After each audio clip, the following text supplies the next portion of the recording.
সকালে রুটি, পরোটা, লুচির সাথে অল্প তেল মশলায় যদি এত সুন্দর একটা ভাজির রেসিপি তোমাদের সাথে শেয়ার করি, কেমন লাগবে বলো তো? কি সবজি নিয়েছি? পেঁপে, আলু, কুমড়া আর ঝিঙ্গা। চৌকো, চৌকো করে কেটে ধুয়ে পরিষ্কার করে নিয়েছি। সাথে লাগবে কাঁচামরিচ। ব্যাস! ১ম এ প্যানে তেল দিয়ে ভালো করে গরম হয়ে যাওয়ার পর কালো জিরার কাঁচামরিচ ফোড়ন দিয়ে ঢেকে দিতে হবে। না হলে কিন্তু কাঁচামরিচের পুড়ে একদম চতুর্দিক ছিটে যায়। তারপর কেটে ধুয়ে রাখা পরিষ্কার করে রাখা সবজিগুলো এর মধ্যে দিয়ে দিতে হবে। দিয়ে অল্প একটু লবণ, হলুদ দিয়ে ঢাকা দিতে হবে। ১ম এ চুলার আঁচটা মিডিয়াম রাখতে হবে, তারপর চুলার আঁচটা কমিয়ে রান্না করতে হবে।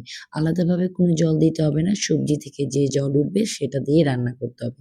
ভালো করে কিছুক্ষণ কষিয়ে ঢেকে রান্না করতে হবে।